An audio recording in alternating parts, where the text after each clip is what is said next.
No one saved me a seat at the family dinner. It's just a celebration of success, my sister said. So I ordered pizza, ate alone, and watched myself on national news. The next morning, my phone couldn't stop buzzing. The dining room table was packed when I arrived at Mom's house that Friday evening. Extended leaves had been added to accommodate everyone, and I counted 12 chairs arranged around the polished oak surface. 12 place settings with a good China mama only brought out for special occasions. 12 positions filled with cousins, aunts, uncles, and my immediate family members who'd gathered to celebrate my sister Vanessa's promotion to regional marketing director. Except there wasn't a 13th chair. There wasn't a spot for me anywhere. I stood in the doorway holding the bottle of wine I'd picked up on the way over, scanning the crowded room for an empty space that simply didn't exist. My mother glanced up from serving mashed potatoes and offered me a distracted smile before turning back to my Uncle Richard's outstretched plate. "Hey, where should I sit?" I asked, my voice barely carrying over the chatter of congratulations being heaped on Vanessa at the head of the table. My sister looked up, her newly highlighted hair catching the light from the chandelier. She wore the expression of someone who just remembered they'd forgotten to feed their neighbor's cat while they were on vacation. Mild concern mixed with a calculation of whether it was really that big of a deal. "Oh, Lisa," she said, her tone apologetic, but not particularly bothered. "I guess we miscounted. There's more chicken in the kitchen if you want to grab a plate and eat in there. It's just a celebration of success, family thing." Just a family thing. As if I wasn't family. As if the past 32 years of sharing blood and a last name had suddenly been revoked because I didn't have a fancy corporate title to my name. I looked around the table at faces I'd known my entire life. Boss. My father was deep in conversation with Vanessa's husband Derek about stock options. My younger brother Cameron scrolled through his phone between bites of dinner roll. Aunt Louise laughed too loudly at something Cousin Madison said. Nobody made eye contact with me. Nobody offered to squeeze in another chair or share their space. The kitchen, it was then. I walked through the swinging door and set my wine bottle on the counter with more force than necessary. The kitchen was empty except for the aftermath of dinner preparation. Bowls of vegetables, serving platters, an array of condiments and side dishes that hadn't made it to the table. I grabbed a plate from the cabinet and stood there looking at the food, suddenly not hungry at all. Through the wall, I could hear Vanessa's voice rising above the others, telling some story about impressing the executive board during her final presentation. Laughter erupted. Someone clinked their glass with a fork, the sound of a toast being made, probably by my father, using the same words he'd used for Cameron's law school graduation last year and Vanessa's wedding 3 years before that. I pulled out my phone and opened the delivery app. A large pepperoni pizza would arrive in 30 minutes. I wasn't eating their leftover celebration food in the kitchen, like some kind of uninvited guest who'd wandered in off the street. The thing nobody at that table knew, the thing I hadn't told anyone in my family because they'd never asked, was that I'd spent the last 18 months working on something that actually mattered. While Vanessa climbed the corporate ladder and Cameron billed hours at his firm, I'd been volunteering 70 hours a week at the downtown women's shelter, developing a job training program for homeless women trying to get back on their feet. It started small. I'd been laid off from my administrative position at a medical supply company 2.5 years ago and needed something to do with my time while I figured out my next move. The shelter needed volunteers and I needed purpose. What began as serving meals and sorting donations evolved into something bigger when I noticed how many women came through our doors with skills, but no way to market themselves. No recent job history, no professional references. I wrote a grant proposal, then another, then 15 more. I contacted local businesses, begging them to give these women a chance. I created resume workshops, interview prep sessions, and a mentorship program pairing our residents with working professionals in their desired fields. I worked out of a shared office space in the shelter's basement, usually until 2 or 3 in the morning, fueled by vending machine coffee, and the kind of determination that comes from feeling invisible everywhere else in your life. 6 months ago, a producer from Channel 7 News reached out. They'd heard about the program through one of our success stories, a woman named Patricia, who'd gone from living in her car to managing a restaurant in 8 months. They wanted to do a feature, then a follow-up piece, then another when 3 more of our women landed full-time positions with benefits in the same week. This morning, I'd gotten a call from a producer at Good Morning America. They wanted me in New York on Monday to discuss the program on a national platform. The segment was already scheduled. They booked my hotel and flights. In less than 3 days, I'd be sitting across from one of the most recognizable news anchors in America, talking about the work that had consumed my life for the past year and a half. But I hadn't mentioned it to my family. What was the point? They'd proven time and time again that if it didn't come with a salary figure they could brag about at their country club, it didn't register as legitimate achievement. When I first told my mother about volunteering at the shelter, she patted my hand and said, "That's nice, honey. Good way to stay busy until you find a real job." The pizza arrived right as dessert was being served in the dining room. I paid the delivery driver, grabbed a Coke from the fridge, and carried my food upstairs to my old bedroom, which Mom had converted into a guest room, but still held most of my childhood furniture. I sat cross-legged on the bed, opened the pizza box on my lap, and turned on the small TV mounted on the wall. The local news was airing an evening replay. I flipped through channels mindlessly while I ate, not really watching anything, just letting the noise fill the silence. The isolation felt heavier than usual tonight. It wasn't the first time I'd been overlooked or dismissed by my family, but something about the literal absence of a chair felt particularly symbolic. Then my own face appeared on the screen. I nearly dropped my pizza slice. Channel 7's evening broadcast was airing a new segment about the shelter program, one I hadn't known they were working on. The reporter stood outside the shelter's main building, explaining how the job training initiative had now placed over 50 women in permanent employment with a 92% retention rate after 6 months. The segment cut to interviews with women I'd worked with.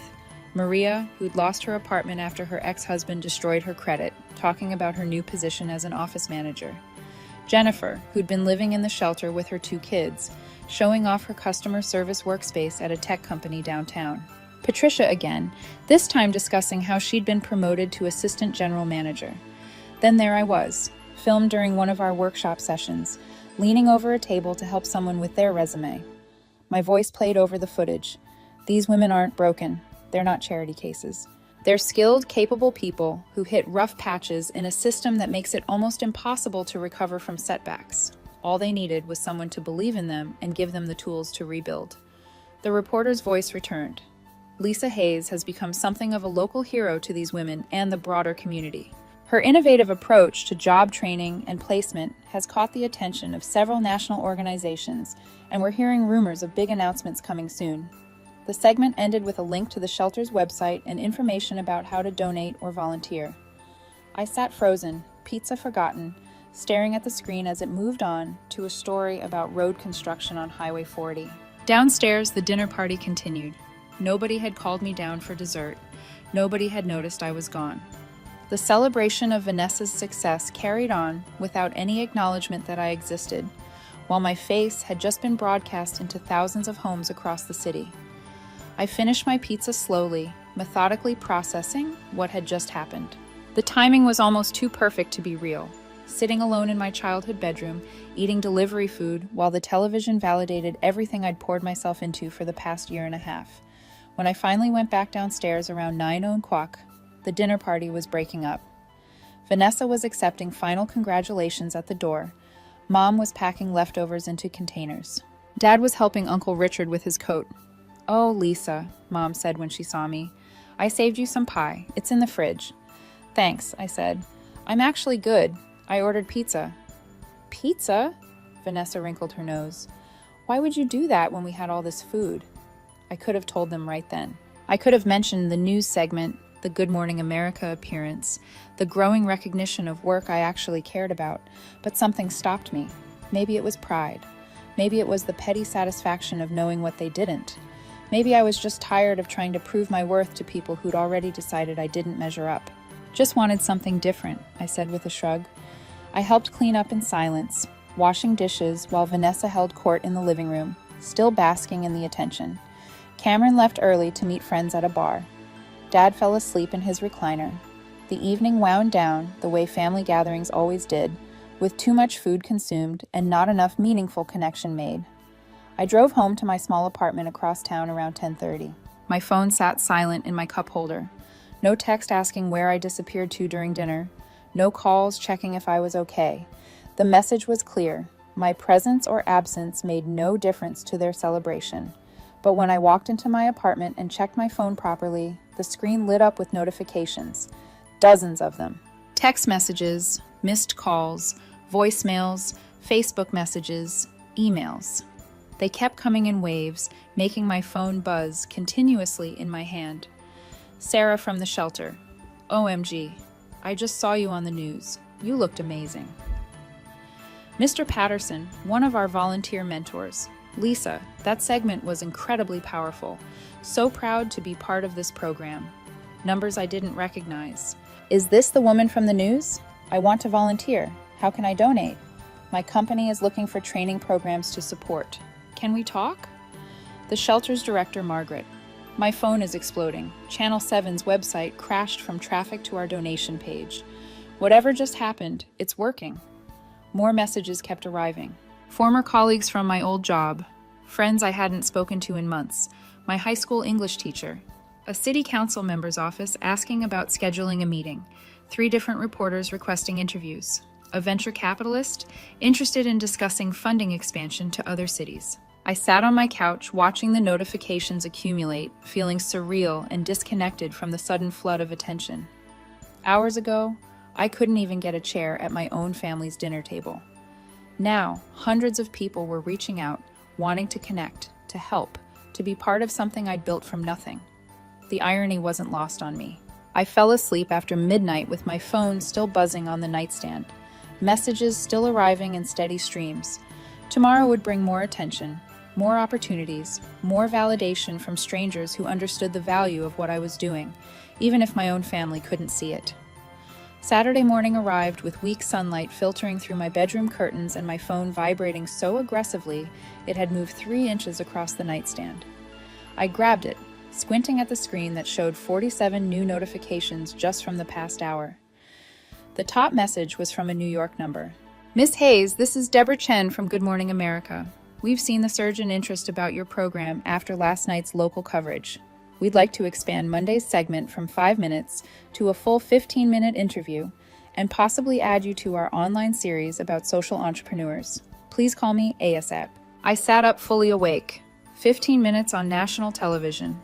That wasn't a quick feel-good story tucked between cooking segments. That was legitimate coverage. My email inbox had exploded overnight. 3 foundations wanted to discuss grant opportunities. A publisher asked if I'd considered writing a book about developing community support programs. 2 different universities invited me to speak at their social work departments. Someone from the mayor's office requested a meeting about expanding the program citywide with municipal funding. The shelter's donation page, according to Margaret's excited 6 a.m. email, had received over $18,000 since the news segment aired. $18,000. We usually survived on monthly donations of maybe $3,000 or $4,000, scraped together from small individual contributions and the occasional local business sponsorship. I made coffee and sat at my small kitchen table, scrolling through messages and trying to categorize them into some manageable system. The overwhelming response felt both thrilling and terrifying. I'd been working in relative obscurity for so long, content with the small victories of individual women finding jobs, that I hadn't prepared for this kind of spotlight. Around 9, my phone actually rang. I didn't recognize the number, but answered anyway. Is this Lisa Hayes? A woman's voice, professional but warm. Yes, speaking. Miss Hayes, my name is Linda Garrison. I'm the director of the National Coalition for Housing and Economic Mobility. We're a nonprofit that works with Congress on legislation related to homelessness prevention and job training programs. I watched the segment about your work last night, and I have to say your approach addresses so many gaps we've been trying to fill at the policy level. I nearly dropped my coffee mug. The National Coalition was major, the kind of organization that influenced actual federal policy, that worked with senators and representatives to draft bills that could change systems nationwide. I'm flying into your city next month, Linda continued. Any chance you'd have time to meet? I'd love to discuss how your program could serve as a model for a pilot initiative we're proposing. There's potential federal funding involved, and your outcomes data is exactly what we need to make the case. Federal funding, pilot initiative, model program. The words seemed too big for my small kitchen, too significant for someone who couldn't even earn a spot at her own family's dinner table. I'm actually going to be in New York on Monday, I said, my voice steadier than I felt. for Good Morning America. Even better, Linda said, and I could hear the smile in her voice. I'm based in D.C., but I can meet you in New York on Tuesday if you're still there, or we can connect the following week. This is exactly the kind of boots-on-the-ground innovation we need to highlight. The timing couldn't be more perfect. We're presenting to a Senate subcommittee in about 8 months, and having a working model with proven outcomes will be crucial. We scheduled the meeting before hanging up. I sat staring at my phone for several minutes after the call ended, trying to process how dramatically things were shifting. Less than 12 hours ago, I was eating pizza alone in my childhood bedroom. Now I was scheduling meetings with national policy directors about influencing federal legislation. My phone buzzed again. This time, it was a text from Vanessa. Mom says you left kind of early last night. Everything okay? I almost laughed. They hadn't noticed I was gone for hours during her party, but now Mom had apparently mentioned my early departure as if it were unusual. Everything's fine, I typed back, just tired. 3 dots appeared, disappeared, appeared again. Okay, thanks for coming to celebrate with me. The message sat there on my screen, innocent and oblivious. Thanks for coming to celebrate with me. As if I'd been included. As if I'd sat at that table with everyone else instead of being banished to the kitchen and eventually retreating to my old room. I didn't respond. The rest of Saturday disappeared in a blur of return calls and emails. I talked to reporters, scheduled follow-up meetings, coordinated with Margaret about handling the donation influx, and had a long conversation with the Good Morning America producer about talking points for Monday's segment. She mentioned they were working on expanding my segment time and wanted to include some additional footage they'd be filming at the shelter on Sunday. By evening, I'd accepted 4 speaking engagements, 3 consulting opportunities, and 1 advisory board position for a national nonprofit. Sunday was quieter but still surreal. I spent most of the day preparing for the interview, practicing, articulating the program's philosophy and outcomes without sounding rehearsed. Margaret came over in the afternoon to help me choose what to wear and to run through potential questions. You know this is going to change everything, right? She said as we sat on my couch reviewing statistics. Once you're on national TV, there's no going back to the quiet work. People will recognize you. Organizations will have expectations. You'll become the face of this movement.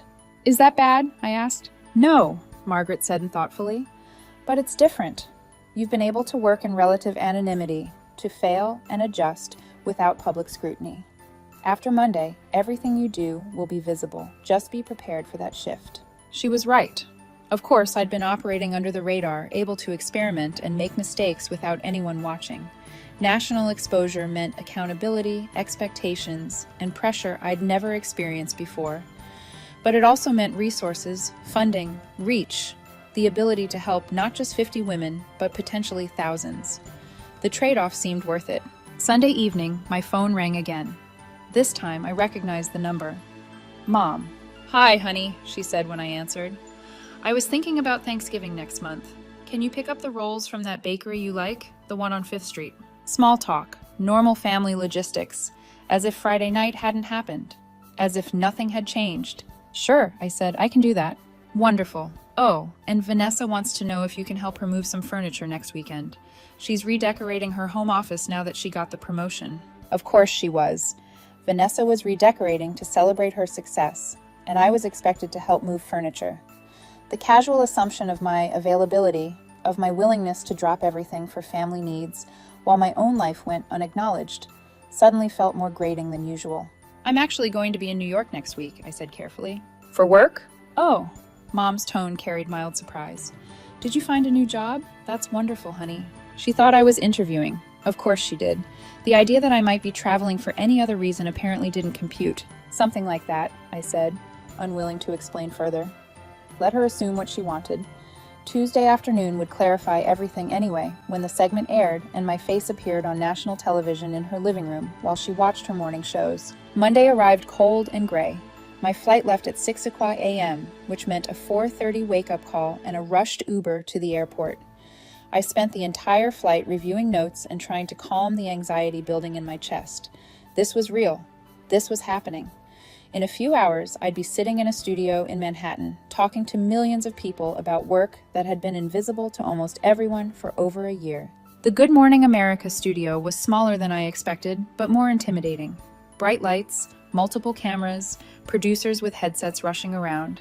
The distinctive set I'd seen on TV 1,000 times now, surrounding me in 3 dimensions.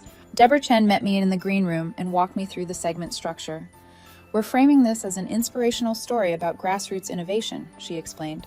"The anchor will ask about how you started, what makes your approach different, and the impact you've seen. We'll show clips from the local news segment and some footage we shot at the shelter yesterday. Just be yourself, be passionate, and don't worry about sounding polished. Authenticity plays better than perfection." They did my makeup and mic'd me up. Someone brought me water. A production assistant counted down the minutes until we went live. My heart hammered against my ribs. Then I was walking onto the set, shaking hands with the anchor, Jessica Morrison, whose face was as famous as any movie star's, and sitting in the chair across from her as cameras moved into position. "And we're live in 3, 2, 1. Jessica smiled warmly at the camera. "Coming up next, you're going to meet a woman whose innovative job training program for homeless women is changing lives and catching national attention. Lisa Hayes started with nothing but an idea and a basement office, and now her program has a placement rate that puts most traditional job services to shame. Stay with us." Commercial break. Jessica turned to me during the pause. "Just relax and tell your story. You're going to do great." Then we were back, and I was talking. And somehow the words flowed naturally despite the terror. I explained how I'd started volunteering, how I'd noticed the gap between skills and opportunities, how we built the program piece by piece. Jessica asked intelligent questions that let me expand on the philosophy behind the work, treating women as capable rather than broken, focusing on their strengths rather than their deficits, creating sustainable pathways instead of temporary fixes. They played the clips from Channel 7. Jennifer appeared on screen talking about getting her job. Patricia discussed the confidence the program had given her. Maria showed off her office. "The results speak for themselves," Jessica said, turning back to me. 52 placements in 18 months with a 92% retention rate. Those are extraordinary numbers. "The women did the work," I said. "We just gave them the tools and got out of their way. That's what most people need. Not someone to save them, but someone to clear the obstacles and let them save themselves." The segment lasted the full 15 minutes. Afterward, as they removed my microphone, Jessica shook my hand again. "That was excellent. Really powerful work you're doing. I have a feeling your phone is about to explode even more than it already has." She wasn't wrong. By the time I got back to my hotel room, my phone had basically become unusable from the volume of incoming messages. The shelter's website had crashed from traffic. Margaret texted that donations had now topped $65,000. My email inbox had over 300 new messages. And finally, there were messages from my family. Vanessa: "Lisa, you were on Good Morning America. Why didn't you tell us?" Cameron: "Dude, national TV. That's insane." Mom: "Honey, we just saw you on television. Why didn't you mention this? We had no idea. Call me." Dad: "Very impressive segment. We should talk." I stared at the messages, feeling something cold and sharp settle in my chest. They'd had months to ask what I was doing with my time, years to show interest in my life beyond whether I'd found a real job yet. A week ago, I'd literally been excluded from dinner because my presence wasn't considered relevant to their celebration of success. But now, after national television validated my work, suddenly they wanted to talk. Suddenly they were impressed. Suddenly I existed to them again. I didn't call Mom back. I didn't respond to any of the family messages. Instead, I met with Linda Garrison the following week after returning home. She brought another colleague from the coalition, and we spent 3 hours discussing how the shelter program could be scaled, what modifications would be needed for different cities, and what data we'd need to collect to satisfy federal oversight requirements. "We want to propose a pilot program in 5 cities, Linda explained. "We'd need you to serve as the primary consultant, helping establish programs based on your model. The Senate subcommittee meets in about 8 months. If we can show them a solid framework with proven outcomes, which you've already demonstrated, we have a real shot at securing initial funding. Then, implementation would take another year minimum. Consultant, framework, proven outcomes, 5 cities. The scope made my head spin. "I'm in," I said, "whatever you need." The next few weeks brought wave after wave of attention and opportunities. The Good Morning America segment had been shared thousands of times on social media. News outlets in other cities were calling to discuss similar programs in their areas. A documentary filmmaker wanted to follow the shelter for 6 months. 2 different literary agents emailed about book deals. My phone rang as I was collecting my luggage at baggage claim. Mom again. I let it go to voicemail, then listened to the message while waiting for my Uber. Lisa, honey, please call me back. We're all so proud of you, and we want to celebrate properly. Vanessa thinks we should have a family dinner on Friday. A real celebration, not like last week. We had no idea you were doing something so important. Please call me back so we can plan this. A real celebration, not like last week. The words landed with all the weight of their unintentional cruelty. They wanted to celebrate me now, after external validation had forced them to acknowledge my worth. They wanted to claim pride in accomplishments they'd never bothered to ask about. They wanted a dinner in my honor, after literally not saving me a seat when they celebrated Vanessa. I deleted the voicemail. Thursday brought another wave of opportunities and obligations. I met with Margaret and the shelter board to discuss how to handle the sudden influx of resources and attention. We hired 2 administrative assistants just to manage the communication volume. A local university offered us partnership office space for expansion at a drastically reduced rate. 3 major corporations reached out about partnership opportunities. That evening, Vanessa showed up at my apartment unannounced. "Okay, what's going on?" she asked when I opened the door. "Mom's freaking out because you won't return her calls. We want to celebrate with you, Lisa. Why are you avoiding us?" I let her inside but didn't offer her a seat. "When's the family dinner supposed to be?" I asked. "Friday night. Mom's making your favorite pot roast. We're all going to be there. Cameron's even leaving work early. It'll be really special." "Will there be a chair for me this time?" Vanessa blinked. "What?" "A chair," I repeated. "Will there be an actual seat at the table, or will I be eating in the kitchen again?" Her expression shifted through confusion to understanding to defensive discomfort. We didn't plan that. The table was full because Uncle Richard brought his kids, and we only had 12 chairs. I interrupted. "For a family dinner, and you didn't include me in the count." "It wasn't like that." "It was exactly like that, Vanessa. Nobody saved me a seat. Nobody even noticed I wasn't there. When I asked where to sit, you told me to eat in the kitchen because it was just a celebration of success and a family thing. Like I wasn't family. Like I wasn't worth including." Vanessa's face flushed. "You're being dramatic. We didn't mean—" "I sat in my old bedroom eating pizza alone while you all celebrated your promotion downstairs," I continued, my voice level but firm. "And at that exact moment, I was on the local news being called a community hero. By the time I came back downstairs, hours later, not one person had noticed I was gone." "Lisa, now you want to have a dinner to celebrate me because I was on Good Morning America, because strangers validated that my work matters. But none of you asked about it before. None of you cared what I was doing with my life until it came with national recognition. Do you understand how that feels?" Vanessa opened her mouth, closed it, opened it again. "We just didn't know it was such a big deal. You never said—" "I shouldn't have had to say anything. You should have asked. In 18 months of me working 70-hour weeks at the shelter, did anyone in our family ever ask me what I was actually doing there? Did anyone ask about my day, my work, what mattered to me?" Silence stretched between us. Vanessa looked at her hands. "That's what I thought," I said quietly. "So no, I won't be coming to Friday dinner. You can tell Mom thanks for the offer, but I'm not interested in being celebrated now that I'm suddenly impressive enough to deserve a chair at the table." "That's not fair," Vanessa protested weakly. "We love you. We're family." "Love requires attention," I said. "It requires noticing when someone's missing. It requires caring about their life, even when it doesn't look like your version of success." Vanessa left shortly after, clearly upset but unable to argue effectively against points that were fundamentally true.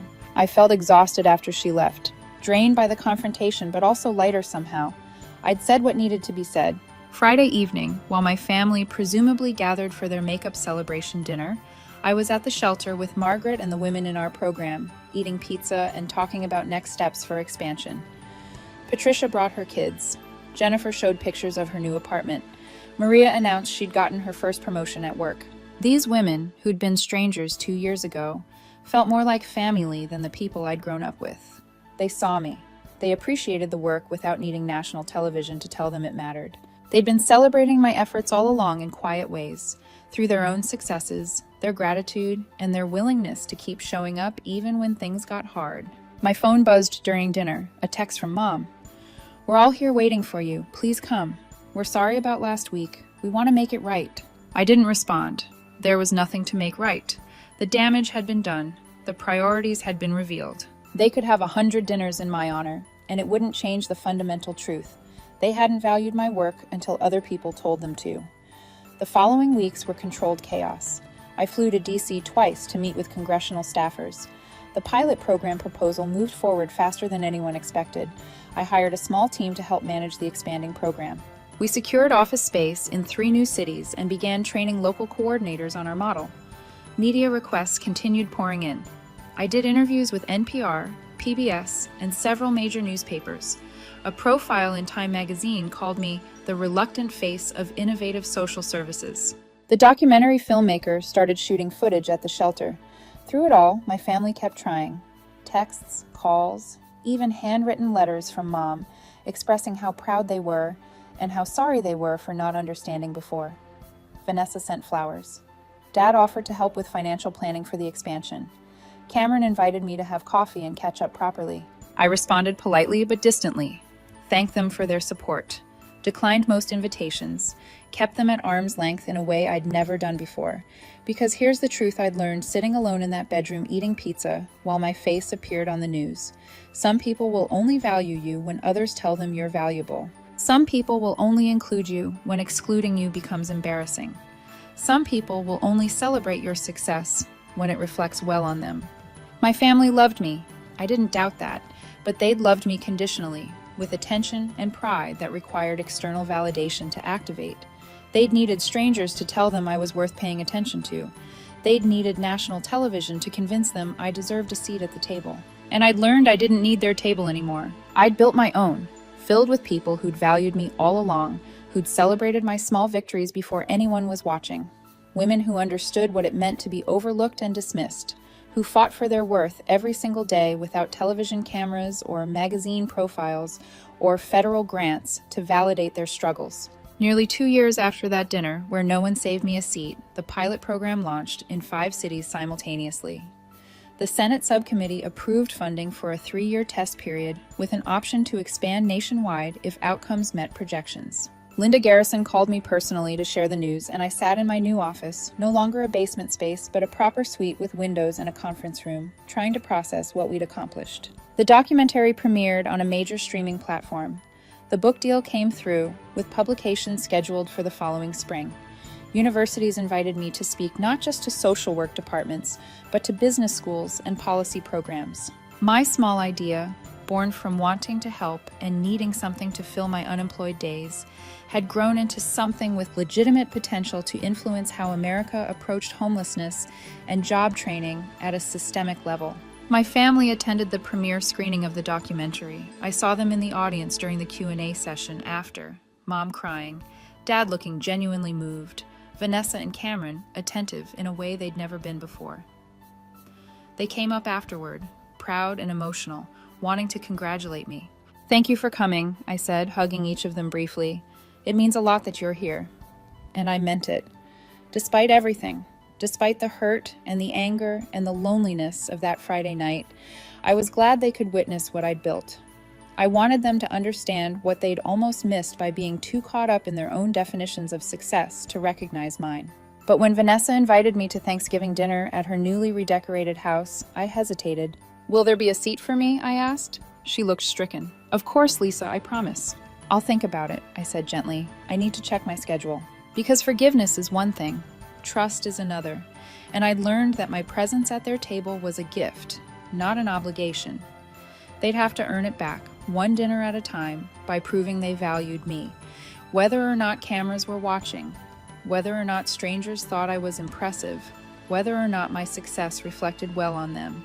I'd found my own definition of family in a basement office at a homeless shelter surrounded by women society had overlooked and dismissed. We'd built something together that mattered, that changed lives, that forced systems to pay attention, and we'd done it without anyone saving us a seat.